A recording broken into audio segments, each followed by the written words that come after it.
어디 갔다 온 거야? 말순의 목소리는 차갑고 날카로웠습니다.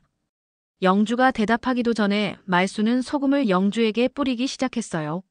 병원에서 악귀 묻혀왔을지도 모르니까? 어머니, 너무 심하시는 거 아니에요? 여보, 괜찮아. 어머니도 걱정해서 그러시는 거야. 태호의 말에 영주는 더욱 허탈했어요. 황혼일세 와주셔서 감사합니다. 구독과 좋아요는 제작에 큰 힘이 됩니다. 그럼 이야기 시작하겠습니다. 서울 외곽의 한 아파트 단지, 아침 7시. 정영주는 부엌에서 아침 준비를 하고 있었습니다. 48배 나이에도 여전히 단정한 모습이었지만 그녀의 눈가엔 피로가 깊게 배어 있었죠. 중학교 행정실장으로 일하는 영주는 겉보기엔 안정된 중산층 가정의 현명한 아내처럼 보였습니다. 하지만 집안 분위기는 그리 평범하지 않았어요. 냉장고 문에는 빨간 글씨로 쓰인 종이가 붙어 있었습니다. 귀신 들어오는 음식 목록이라고 적힌 그 종이엔 돼지고기, 오징어, 새우 등이 빼곡히 적혀 있었어요. 영주는 그 목록을 보며 한숨을 내쉬었습니다. 20년 전 시집 왔을 때만 해도 이런 것들이 단순한 미신이라고 생각했는데 이제는 일상이 되어버렸으니까요. 거실에서는 시어머니 임말순의 목소리가 들려왔습니다. 74살의 말순은 새벽부터 라디오를 틀어놓고 보살님과 통화를 하고 있었어요. 오늘도 어김없이 집안 운세와 부적 갱신에 대한 이야기였습니다. 영주는 그 소리를 들으며 아침 반찬을 준비했죠. 김치찌개를 끓이려다가 문득 멈췄습니다. 어제 보살님이 이번 주는 매운 음식을 피하라고 했다던가요. 태호는 아직 잠들어 있었습니다. 대학에서 경영학을 가르치는 남편은 평소 아침 일찍 일어나는 편이었지만 요즘 들어 늦잠을 자는 일이 많았어요. 영주는 태호를 깨우러 안방으로 들어갔습니다. 침대 머리맡엔 어머니가 사온 부적 3개가 붙어 있었죠. 영주는 그것들을 보며 씁쓸한 미소를 지었습니다. 태호야, 일어나야지. 영주가 남편의 어깨를 가볍게 흔들었어요. 태호는 눈을 비비며 일어났습니다. 오늘 몇 시에 나가야 하지? 태호가 물었고 영주는 평소와 같이 대답했어요. 8시 반까지는 나가셔야죠. 어머님이 오늘 부적 받고 오신다고 하셨으니 점심때 잠깐 집에 들르실 수도 있어요. 태호는 고개를 끄덕였습니다. 어머니의 일이라면 언제나 우선순위였으니까요. 영주는 남편이 씻는 동안 아침상을 차렸습니다. 하지만 오늘 아침도 평범하지 않았어요. 말순이 거실에서 소리쳤거든요. 영주야, 이리 와봐. 보살님이 중요한 말씀이 있으시대. 영주는 앞치마를 두른 채로 거실로 나갔습니다. 말순은 핸드폰을 손에 들고 심각한 표정을 짓고 있었어요. 보살님이 그러시는데 이번 달엔 집안에 큰 변화가 있을 거래. 특히 며느리 쪽에서 조심해야 할 일이 생긴다고 하셔. 영주는 속으로 한숨을 쉬었습니다. 또 시작이구나 싶었거든요. 매달 한 번씩 이런 시기였습니다. 부적을 갱신하고 보살님의 조언을 듣고 집안 곳곳에 새로운 금기사항들이 생겨났어요. 명절이면 제사상을 차리는 것도 모자라 돼지피를 뿌리는 의식까지 해야 했죠. 영주는 이 모든 것을 20년간 묵묵히 견뎌왔습니다. 태호가 아침을 먹으며 말했어요. 어머니, 너무 걱정 마세요. 영주도 조심할 거고요. 태호는 언제나 그랬습니다. 어머니의 말이라면 한마디도 거스르지 않았어요. 대학 교수라는 지위에 어울리지 않게 비과학적인 이야기도 고개를 끄덕이며 들었죠. 영주는 설거지를 하며 생각했습니다. 태호는 착한 사람이에요. 정말로요. 하지만 때로는 그 착함이 너무 일방적이라는 생각이 들었어요.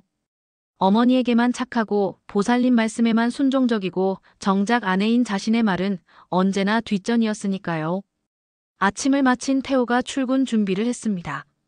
영주도 학교에 갈 시간이었어요. 중학교 행정실장이라는 직책은 나름 안정적이었지만 요즘 들어 몸이 자꾸 아팠습니다. 생리가 이상하게 길어지고 배가 자주 아팠어요. 하지만 병원에 가자고 하면 또 어머님이 좋지 않다고 하실 게 뻔했죠.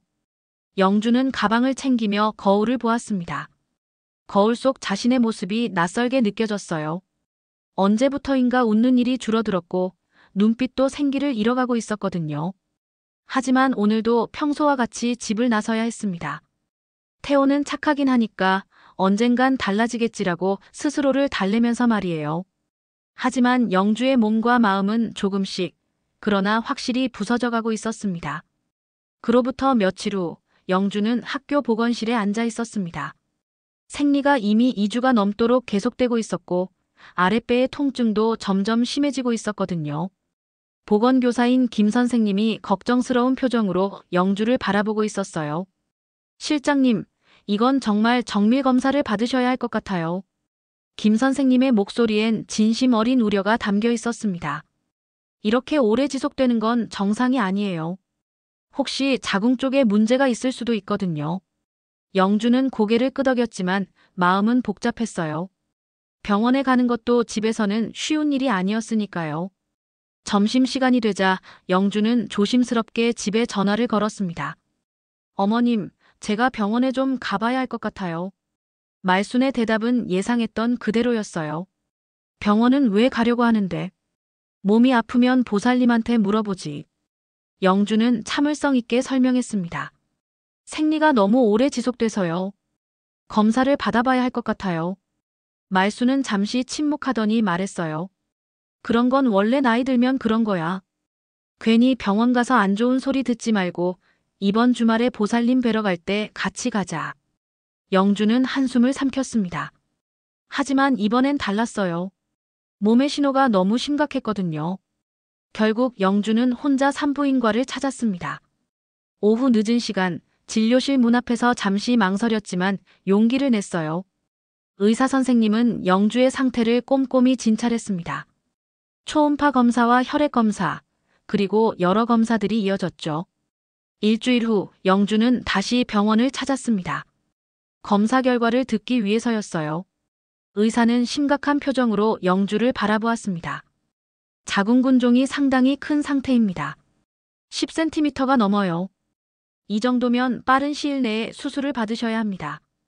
영주는 머리가 하얗게 변하는 느낌이었어요. 수술이요? 의사는 고개를 끄덕였습니다. 더 이상 미루면 위험할 수 있어요. 다행히 악성은 아니지만 크기가 너무 커서 다른 장기를 압박하고 있거든요. 그래서 계속 출혈이 있는 거고요. 수술 날짜는 언제쯤 가능한가요? 영주가 떨리는 목소리로 물었어요. 의사는 달력을 확인하더니 말했습니다. 가장 빠른 날짜는 5월 17일입니다. 그런데 이 날짜를 놓치면 다음 수술은 2달 이상 기다리셔야 해요. 다른 예약들이 꽉 차 있거든요. 5월 17일. 영주는 그 날짜를 머릿속으로 반복했어요. 그런데 잠깐, 그날은 시어머니 생신이었습니다.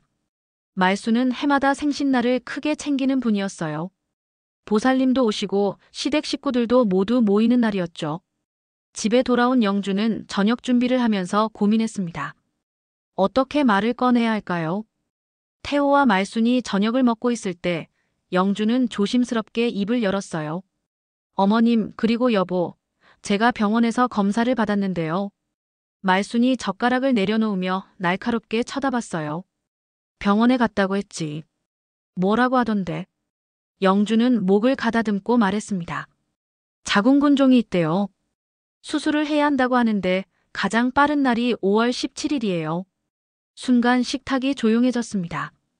태호는 놀란 표정을 지었고 말순은 얼굴이 붉어졌어요. 5월 17일이라고. 그날이 언제인지 알아. 말순의 목소리가 점점 높아졌습니다. 그날은 내 생신이야. 생일날 칼 대면 집안이 꼬인다고 보살님이 그러셨어. 영주는 예상했던 반응이었지만 여전히 당황스러웠어요. 어머님, 하지만 다른 날짜는 2달 이상 기다려야 해요. 의사 선생님이 더 미루면 위험하다고 하셨거든요. 영주의 목소리엔 간절함이 배어 있었습니다. 태호도 고개를 저었어요. 여보, 수술 날짜를 좀 미룰 수는 없을까? 어머니가 너무 걱정하시잖아. 하필 생신날이라니 정말 좋지 않은 징조 같은데. 태호의 말에 영주는 할 말을 잃었습니다. 말순이 소리를 질렀어요. 무슨 소리야? 하필 내 생일날 수술을 하겠다고. 그런 날 칼 대면 온 집안이 망한다고 보살님이 누누이 말씀하셨는데. 영주는 침묵했습니다. 20년 동안 늘 이런 식이었어요. 자신의 일은 언제나 미신과 점괘의 뒤로 밀려났죠. 그날 밤 영주는 혼자 침실에 앉아 있었습니다. 태호는 거실에서 어머니와 계속 이야기를 나누고 있었어요. 영주는 창밖을 바라보며 생각했습니다. 그래, 또 시작이구나. 이번엔 진짜 내 생명이 걸린 일인데도 말이야. 영주의 마음속 깊은 곳에서 무언가가 꿈틀거리기 시작했습니다. 그날 밤부터 영주는 제대로 잠을 이루지 못했습니다. 수술 날짜는 점점 다가오는데 집안 분위기는 더욱 차가워졌어요. 말수는 아침마다 보살님과 통화를 하며 영주를 째려봤고 태호는 어색한 침묵으로 일관했습니다. 며칠이 지나자 영주는 결심을 굳혔어요. 혼자라도 수술을 받기로 한 거죠. 병원에 전화를 걸어 5월 17일 수술을 확정했습니다.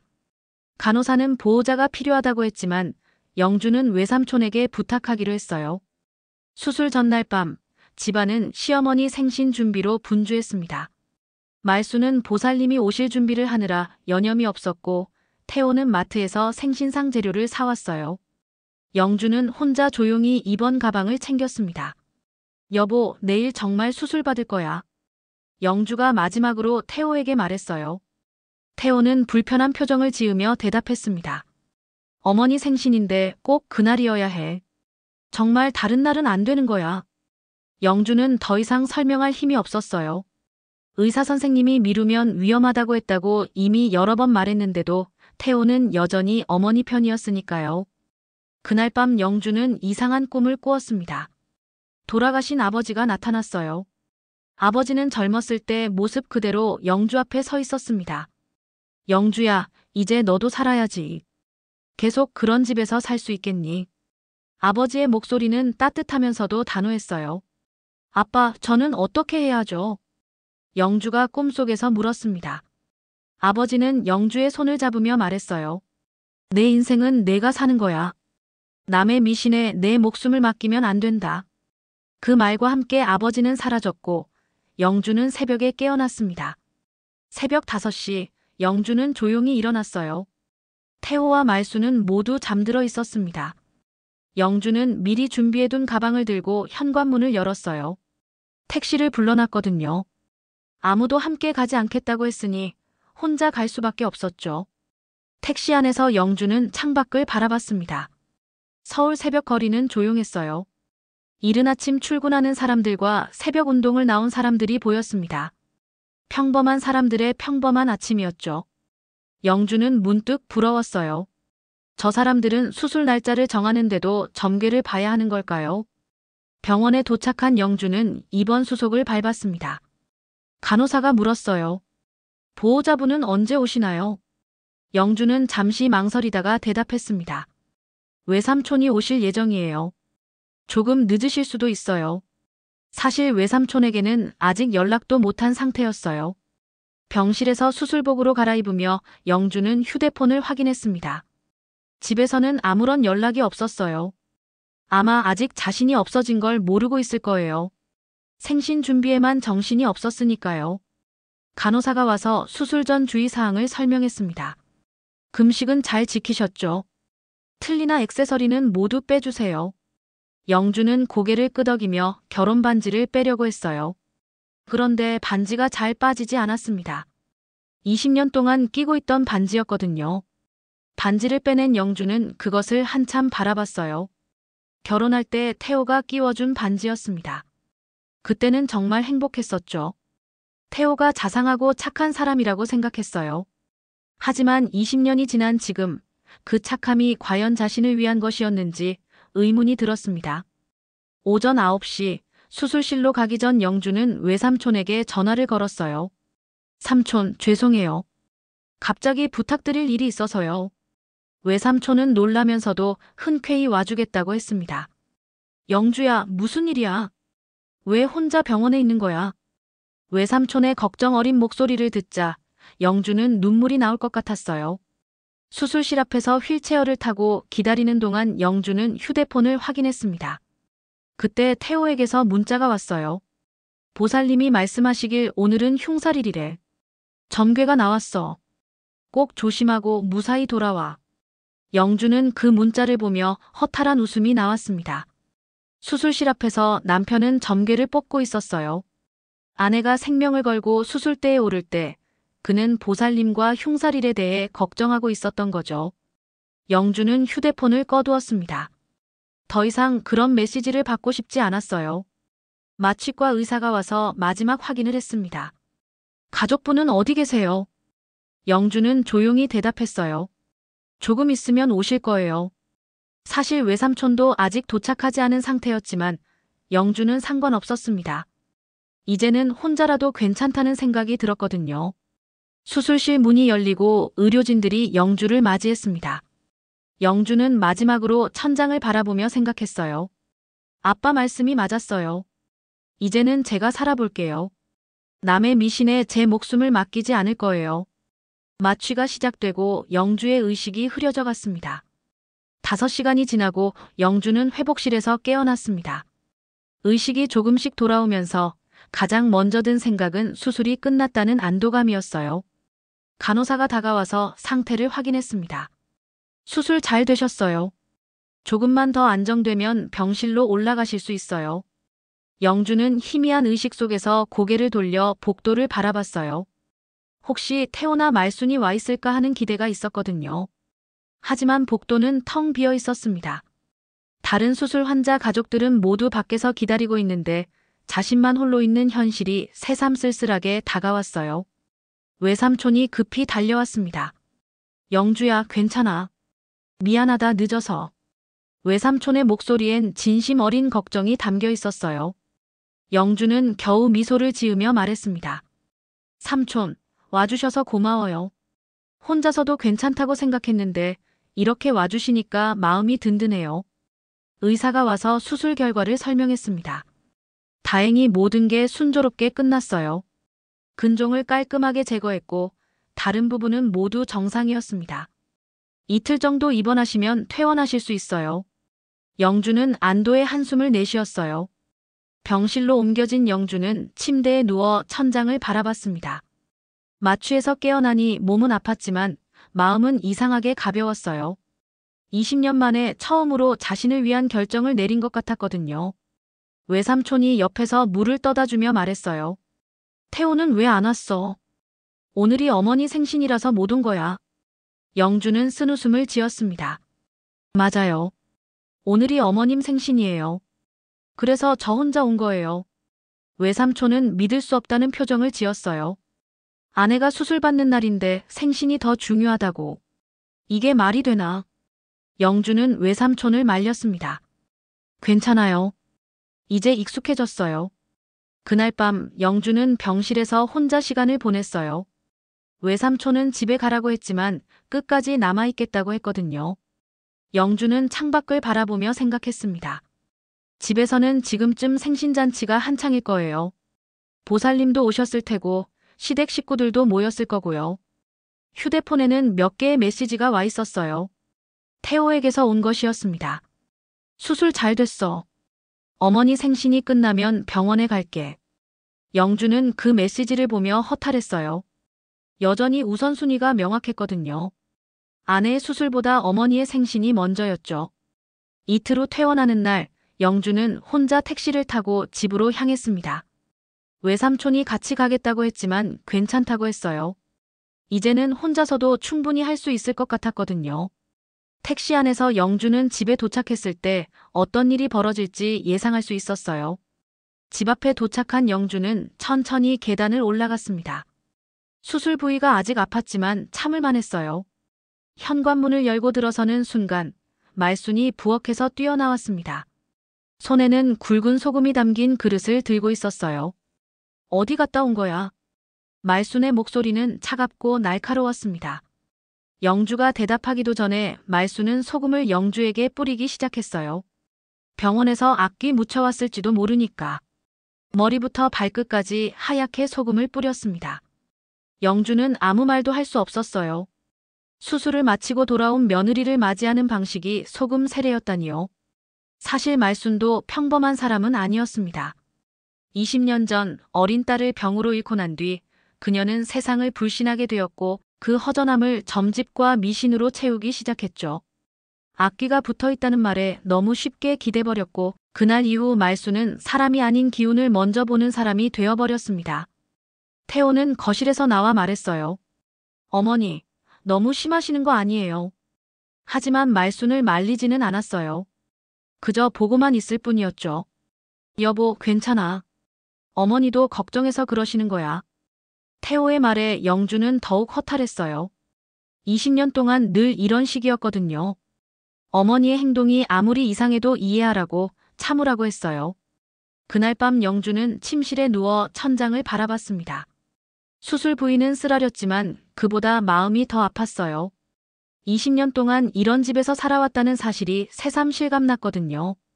몸은 아프고 마음은 갈기갈기 찢어진 기분이었어요. 영주는 서랍을 열어 작은 수첩을 꺼냈습니다. 그동안 미신에 쓴 돈을 적어놓은 수첩이었어요. 매달 부적과 보살님께 드리는 돈, 굿비용, 각종 의식 비용들이 빼곡히 적혀 있었어요. 계산해보니 정말 어마어마한 금액이었습니다. 그 순간 영주의 머릿속에 한 단어가 떠올랐어요. 이혼. 20년 결혼 생활에서 한 번도 진지하게 생각해 본 적 없는 단어였는데 이상하게 마음이 편해지는 느낌이었어요. 정말로 그럴 수 있을까요? 이제 48인데 새로운 삶을 시작할 수 있을까요? 영주는 수첩을 덮고 불을 껐습니다. 하지만 잠은 오지 않았어요. 마음속 깊은 곳에서 무언가가 꿈틀거리고 있었거든요. 변화에 대한 갈망이었을까요? 아니면 자유에 대한 그리움이었을까요? 창밖으로 달빛이 스며들고 있었습니다. 그로부터 일주일이 지났습니다.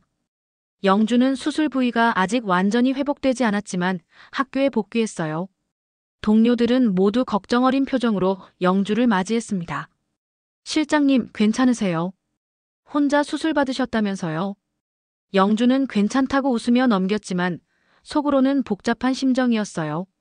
집에서의 분위기는 더욱 이상해졌습니다. 말수는 영주가 병원에서 뭔가 안 좋은 기운을 가져왔다며 계속 의심의 눈초리를 보냈어요. 어제는 보살님께 전화해서 영주에 대해 물어보기까지 했거든요. 며느리가 수술받고 온 후로 집안 기운이 이상하다고 말이에요. 그날 저녁 말수는 갑자기 영주에게 말했습니다. 내일 보살님이 오신다. 집에서 간단한 구슬할 거야. 내가 병원에서 가져온 안 좋은 것들을 깨끗하게 씻어내야 한다고 하셔. 영주는 그 말을 듣고 고개를 저었어요.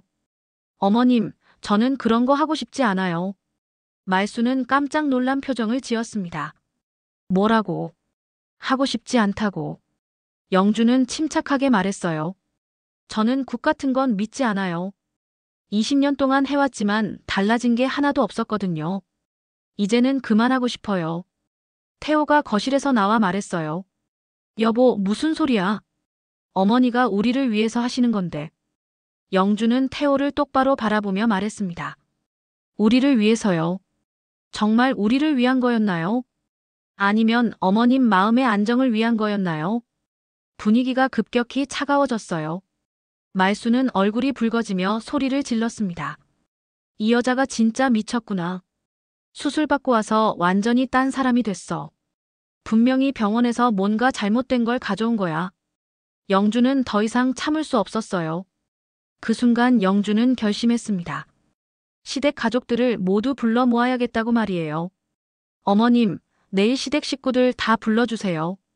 할 말이 있어요. 말수는 무슨 꽁꽁이냐며 따졌지만 영주는 단호했어요.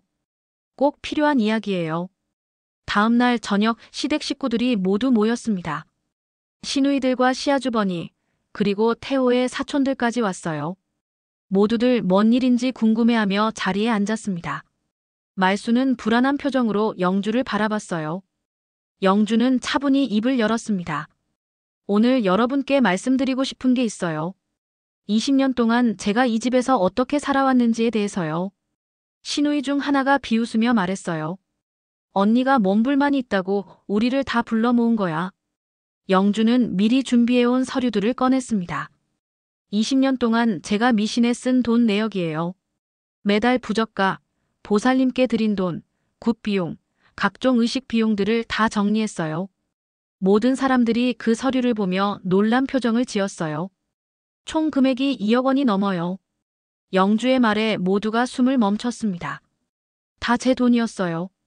제가 벌어서 낸 돈이고요. 명절 음식도 각종 제사 비용도 장명소도 보살님 상담비도 모두 제 통장에서 나간 돈이에요. 시아주버니가 어색하게 말했어요. 그래도 집안을 위해서 한 일이잖아. 영주는 고개를 저었어요. 집안을 위해서였다면 제 수술날은 왜 반대하셨을까요? 제가 생명을 걸고 수술받는 날인데도 어머님 생신이 더 중요했잖아요. 아무도 대답하지 못했어요. 영주는 계속해서 말했습니다. 20년 동안 저는 이 집의 며느리가 아니라 미신의 노예였어요. 제 의견은 무시되고 제 건강도 무시되고 오직 점괘와 보살님 말씀만이 중요했거든요. 말순이 갑자기 일어나서 소리쳤어요. 이 여자 진짜 귀신 붙은 게 틀림없어. 내 아들을 망칠 작정이야. 뭔가 잘못된 걸 가져와서 집안을 어지럽히고 있어. 영주는 차분하게 말순을 바라봤어요. 어머님, 귀신이 문제가 아니에요.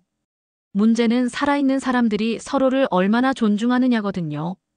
20년 동안 저는 한 번도 존중받은 적이 없어요. 제가 아파도 제가 힘들어도 항상 미신이 먼저였으니까요. 태호가 끼어들었어요. 여보, 너무 심하게 말하는 거 아니야. 어머니도 우리를 생각해서 하신 일인데. 영주는 태호를 똑바로 바라보며 말했습니다. 여보, 정말 그렇게 생각하세요? 제 수술날에 점괘에 뽑으신 것도 저를 생각해서였나요? 순간 모든 사람들이 태호를 바라봤어요. 태호는 당황한 표정을 지었습니다. 그건 어머니가 너무 걱정하셔서. 영주는 고개를 끄덕였어요. 그래요. 결국 어머님이 더 중요했던 거죠. 영주는 자리에서 일어났습니다. 더 이상 이런 식으로는 살 수 없어요. 20년이면 충분했어요. 이제는 제가 선택할 거예요. 미신에 휘둘리지 않고 점괘에 의존하지 않고 저 자신의 삶을 살겠어요. 신우이 중 하나가 비아냥거리며 말했어요. 그래서 뭘 하겠다는 거야? 영주는 조용히 대답했어요. 이혼을 생각하고 있어요. 그 말과 함께 방 안이 조용해졌습니다. 영주는 방으로 들어가며 마지막으로 말했어요.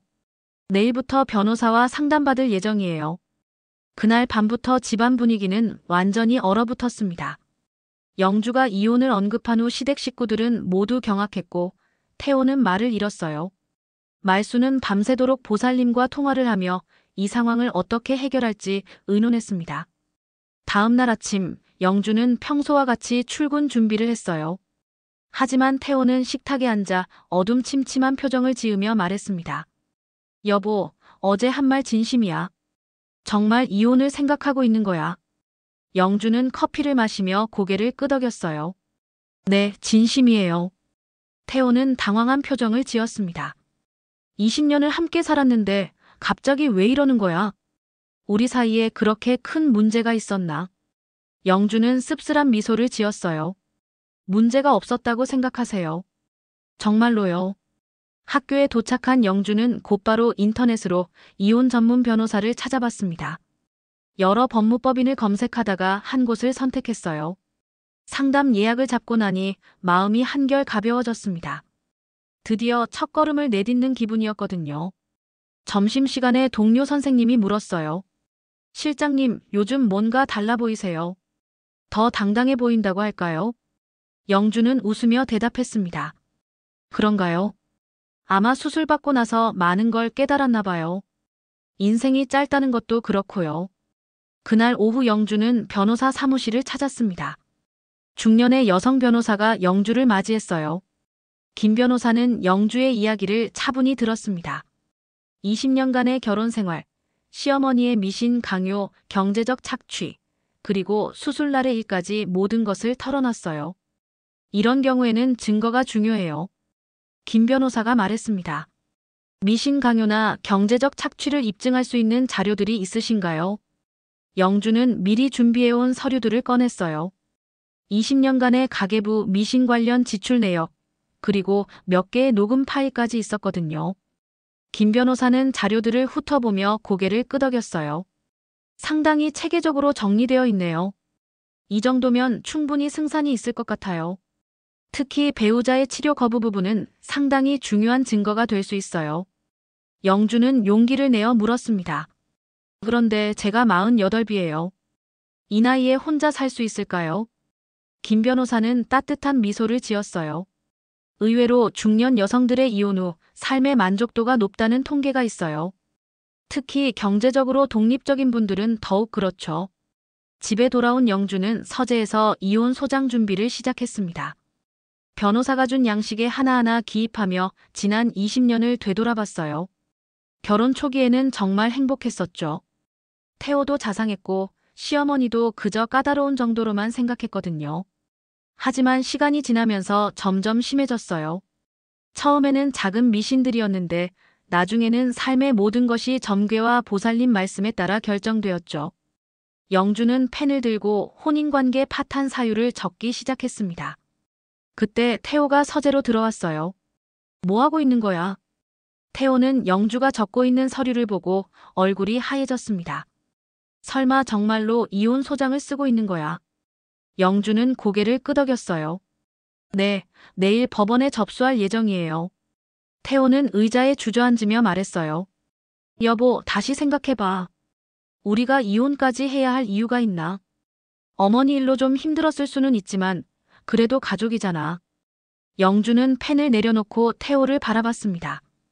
여보, 제가 수술 받는 날 뭘 하셨는지 기억하세요? 영주의 목소리는 차분했지만 단호했어요. 아내가 생명을 걸고 수술 받는 날 병원에 오는 대신 점괘를 뽑으셨잖아요. 그게 가족이 할 일인가요? 태호는 변명하려 했어요. 그건 어머니가 너무 걱정하셔서. 영주는 고개를 저었습니다. 항상 그 말이에요. 어머니가 걱정해서, 어머니가 그러셔서. 그럼 저는 뭐예요? 20년 동안 저는 이 집에서 뭐였나요? 말순이 복도에서 엿듣고 있다가 갑자기 뛰어들어왔어요. 이 여자가 정말 미쳤구나. 우리 아들을 버리고 나가겠다고. 분명히 바람이라도 난 거야. 아니면 누가 꼬드긴 거고. 영주는 침착하게 대답했어요. 어머님, 바람도 없고 아무도 꼬드기지 않았어요. 그냥 이제는 제 인생을 살고 싶을 뿐이에요. 20년 동안 어머님의 미신에 맞춰 살았으니 이제는 제가 원하는 대로 살고 싶어요. 말수는 울음을 터뜨렸어요. 내가 뭘 잘못했다고 이러는 거야. 다 가족을 위해서 한 일인데. 영주는 그 모습을 보며 안타까웠지만 마음을 굳혔어요. 어머님도 어머님 방식대로 최선을 다하신 거라고 생각해요. 하지만 저에게는 그게 맞지 않았어요. 다음 날 아침, 영주는 검은색 정장을 입고 나왔습니다. 태호가 물었어요. 어디 가는 거야? 영주는 가방을 들며 대답했어요. 법원에 가요. 이혼 소장을 접수하러요. 그리고 오늘부터 당분간 외삼촌 댁에서 지낼 거예요. 영주는 현관문을 열며 마지막으로 돌아봤습니다. 20년을 살았던 집이었지만 아쉬움보다는 해방감이 컸어요. 돌아가신 어머니 사진을 품에 안고 속삭였습니다. 엄마, 이제는 나도 살아볼게요. 더는 미신에 잡혀있지 않을 거예요. 법원으로 향하는 택시 안에서 영주는 창밖을 바라봤습니다. 세상이 새롭게 보였어요. 이혼 소송이 시작된 지 2달이 지났습니다. 영주는 외삼촌 댁에서 지내며 새로운 일상에 적응하고 있었어요. 처음에는 낯설었지만 점차 평온함을 되찾아가고 있었죠. 무엇보다 점괘를 보지 않아도 되고 부적을 갱신할 필요도 없는 자유로움이 좋았습니다. 법원에서는 첫 번째 조정이 있었어요. 태호 측에서는 합의 이혼을 제안했지만 조건이 터무니없었습니다. 재산 분할은 최소한으로 하고 위자료는 전혀 줄 수 없다는 입장이었거든요. 영주의 변호사인 김 변호사는 단호하게 거절했어요. 태호는 법정에서 영주를 보며 말했습니다. 여보, 아직도 집으로 돌아올 수 있어. 어머니도 많이 반성하고 계셔. 이제는 미신적인 행동도 줄이겠다고 하시고. 하지만 영주는 고개를 저었어요. 너무 늦었어요. 20년은 너무 긴 시간이었어요. 조정이 결렬되자 본격적인 재판이 시작되었습니다. 영주 측에서는 20년간 모아온 증거들을 법정에 제출했어요. 가장 충격적인 것은 음성 파일들이었습니다. 태호가 보살님 말씀 안 들으면 집안 망한다고 말하던 녹음, 말순이 며느리 방에 귀신 들었다고 말하던 육성이 법정에 울려 퍼졌어요. 재판장은 눈썹을 찌푸리며 물었습니다. 피고는 대학에서 경영학을 가르치는 교수라고 되어 있는데 이런 비과학적인 발언들이 사실입니까? 태호는 얼굴이 빨갛게 달아오르며 변명했어요. 어머니를 안심시키려고 한 말이었습니다. 저 개인적으로는 그런 걸 믿지 않아요. 하지만 증거는 명확했습니다. 태호가 직접 보살님께 돈을 건넨 영수증, 부적을 사러 간 카드 내역, 그리고 무엇보다 영주의 수술날 점괘를 뽑았다는 문자 메시지까지 모든 게 드러났어요. 영주의 변호사는 차근차근 증거를 제시하며 말했습니다. 피고는 원고의 치료를 거부했고 원고의 경제적 수입을 미신적 목적으로 사용하도록 강요했습니다. 김 변호사의 목소리는 법정에 울려 퍼졌어요. 특히 원고가 생명을 걸고 수술받는 날조차 미신을 우선시했다는 것은 명백한 정신적 학대입니다. 태호 측 변호사는 반박했어요. 하지만 이는 시어머니의 개인적 신념이었고 피고는 단지 어머니를 위해 맞춰드린 것뿐입니다. 가정의 평화를 위한 불가피한 선택이었어요. 영주는 그 말을 듣고 허탈한 웃음이 나왔습니다. 재판장은 태호에게 직접 물었어요. 피고는 정말로 그런 미신적 행위들이 잘못되었다고 생각하십니까? 태고는 머뭇거리다가 대답했습니다. 지금 생각해보니 좀 과도했던 것 같습니다. 하지만 어머니를 생각해서 한 일이었어요. 영주가 증인으로 나섰을 때였습니다. 재판장은 영주에게 물었어요. 원고는 왜 20년 동안 참고 견뎠습니까? 영주는 잠시 침묵하다가 천천히 입을 열었어요. 사랑한다고 생각했으니까요. 남편을 사랑하고 가족을 위해서라면 제가 참으면 된다고 생각했어요. 하지만 수술날을 겪으면서 깨달았어요. 영주의 목소리에 떨림이 있었습니다. 이건 사랑이 아니었어요. 제가 일방적으로 희생하는 관계였을 뿐이에요. 진정한 사랑이라면 제가 아플 때 점괘보다 저를 먼저 생각했어야 하는 거 아닌가요? 법정이 조용해졌습니다. 재판장도 방청석에 앉은 사람들도 모두 영주의 말에 집중하고 있었어요.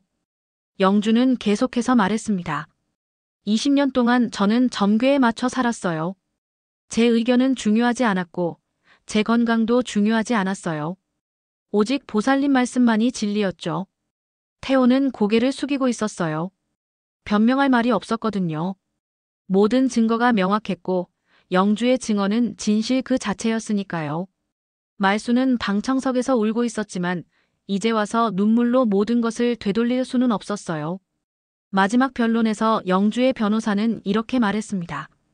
이 사건은 단순한 부부 갈등이 아닙니다. 한 여성이 20년 동안 미신의 노예로 살아온 현실을 보여주는 사례입니다. 피고는 합리적 사고를 해야 할 교수라는 지위에 있음에도 불구하고 비과학적 미신을 강요했어요. 재판장은 심각한 표정으로 고개를 끄덕였습니다. 배우자의 치료 거부, 경제적 착취, 그리고 지속적인 정신적 학대가 명백히 인정된다는 게 재판부의 판단이었어요. 특히 수술날의 일은 상식적으로 이해하기 어려운 행동이었거든요. 몇 주 후 판결이 나왔습니다. 재판장은 판결문을 읽기 시작했어요. 피고는 합리적 사고를 해야 할 교수라는 지위에 있음에도 비과학적 미신을 강요했고 배우자의 치료 거부, 경제적 착취 등이 명백히 인정되므로 원고 승소로 판결합니다. 영주는 조용히 고개를 숙였습니다. 그리고 난생 처음 세상 편하게 웃었어요. 20년 만에 처음으로 자신을 위한 승리였거든요. 김 변호사가 축하한다며 손을 내밀었고 영주는 그 손을 맞잡으며 말했습니다. 고맙습니다. 이제야 제 인생을 찾은 것 같아요. 판결이 확정된 지 석 달이 지났습니다. 영주는 서울 서쪽에 있는 작은 아파트로 이사를 했어요. 혼자 살기에는 충분한 크기였고 무엇보다 서쪽을 향한 창이 마음에 들었습니다. 말순이 그토록 불길하다고 했던 서양집이었지만 영주에게는 따뜻한 햇살이 드는 평화로운 공간이었어요. 회사에서는 놀라운 소식이 기다리고 있었습니다. 교육청에서 영주를 시니어 매니저로 승진 발령을 내린 거예요. 새로운 교육 정책을 담당하는 중요한 자리였죠. 동료들은 모두 축하해주며 말했어요. 실장님, 요즘 정말 달라 보이세요. 더 자신감 있어 보이고 활기도 넘치시고요. 영주는 웃으며 대답했습니다. 아마 제 인생을 제가 결정하게 되어서 그런 것 같아요. 점괘 대신 계획표를 보고 두려움 대신 용기를 택하니까 모든 게 달라졌어요. 정말로 그랬어요. 매일 아침 일어나는 것만으로도 기분이 좋았거든요. 어느 날 오후 영주는 예전 집 근처를 지나가게 되었어요. 우연히 아는 사람을 만났는데 그 사람이 말순의 근황을 알려줬습니다. 시어머님이 요즘 전남 고흥에 계신다고 하더라고요. 새로운 무당한테 또 사기를 당해서 거기서 원룸 생활하고 계신다는 소문이에요. 영주는 안타까운 마음이 들었지만 동시에 안도감도 느꼈어요. 말순도 자신의 선택에 대한 결과를 치르고 있는 거겠죠.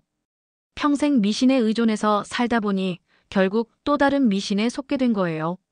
하지만 그것도 말순 자신의 선택이었어요. 집에 돌아온 영주는 거실 소파에 앉아 커피를 마시며 창밖을 바라봤습니다. 서쪽 하늘로 석양이 지고 있었어요. 말순이 그렇게 불길하다고 했던 서양집이지만 실제로는 평화롭고 조용했습니다. 아무런 불길한 일도 일어나지 않았고 오히려 영주의 삶은 날마다 좋아지고 있었어요. 휴대폰에 문자가 왔습니다. 대학생인 아들 현우에게서 온 메시지였어요. 엄마, 나 내년에 유럽 유학 가려고 해요. 이제는 엄마가 산 걸 보면서 용기를 내는 중이에요. 엄마처럼 나도 내 길을 가고 싶어요. 영주는 그 문자를 보며 눈물이 났어요. 기쁜 눈물이었죠. 현우는 20년 동안 부모의 갈등을 지켜봐야 했던 아이였어요. 할머니의 미신과 아버지의 우유부단함, 그리고 어머니의 참음을 모두 보고 자랐죠. 하지만 이제는 엄마의 용기를 보며 자신도 당당하게 꿈을 펼치려고 하는 거예요. 영주는 현우에게 답장을 보냈습니다. 현우야, 엄마는 내가 자랑스러워. 내가 원하는 길을 가는 게 맞아. 엄마도 이제야 내 인생을 사는 것 같으니까 너도 내 인생을 마음껏 살아봐. 그리고 덧붙였어요. 점괘 따위는 보지 말고 말이야. 저녁 준비를 하며 영주는 냉장고를 열었어요. 더 이상 귀신 들어오는 음식 목록은 없었습니다. 영주가 먹고 싶은 음식을 먹고 하고 싶은 요리를 할 수 있었어요. 간단한 파스타를 만들어 먹으며 영주는 행복했습니다. 식사를 마치고 영주는 작은 상자를 꺼냈어요. 어머니의 유품들이 들어있는 상자였습니다. 어머니 사진을 꺼내 거실 테이블에 놓고 말했어요. 엄마, 이제야 내 인생을 사는 것 같아요. 20년 동안 참고 살았지만 이제는 달라요. 영주는 어머니 사진에 대고 계속 말했습니다. 엄마가 그렇게 걱정하셨던 서양집에서 살고 있는데 전혀 불길하지 않아요. 오히려 매일 따뜻한 햇살이 들어와서 좋아요. 미신이 얼마나 허무한 건지 이제야 알겠어요. 거실 창으로 달빛이 들어왔습니다.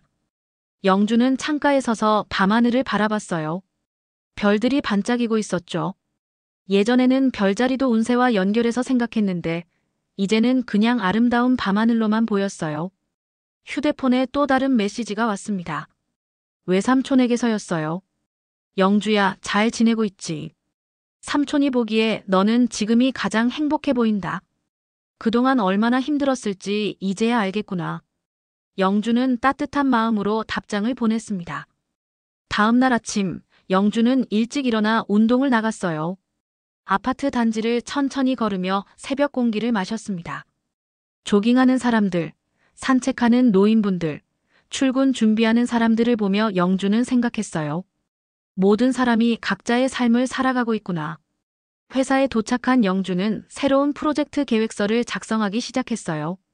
시니어 매니저로서 맡게 된 교육 정책 개발 업무였죠. 일에 집중하다 보니 시간이 금세 흘렀어요. 점심시간이 되어서야 영주는 고개를 들었습니다. 동료가 와서 말했어요. 실장님, 아니 이제 매니저님이라고 불러야겠네요. 오늘 점심 같이 드실까요? 영주는 웃으며 고개를 끄덕였어요. 좋아요. 오늘은 제가 쏠게요. 새로운 시작을 축하하는 의미로 말이에요. 그날 저녁 영주는 집에서 혼자 작은 축배를 들었습니다. 새로운 삶, 새로운 시작을 위해서요. 창밖으로는 여전히 서쪽 하늘이 보였고 그 하늘은 청명했습니다. 미신이 사라진 하늘 아래서 영주의 진짜 삶이 시작되고 있었어요. 영주는 마지막으로 어머니 사진에게 말했습니다. 엄마, 이제야 진짜 제 인생을 살고 있어요. 점괘 대신 계획을, 미신 대신 과학을, 두려움 대신 용기를 선택했어요. 그랬더니 세상이 이렇게 아름다운 곳이었네요.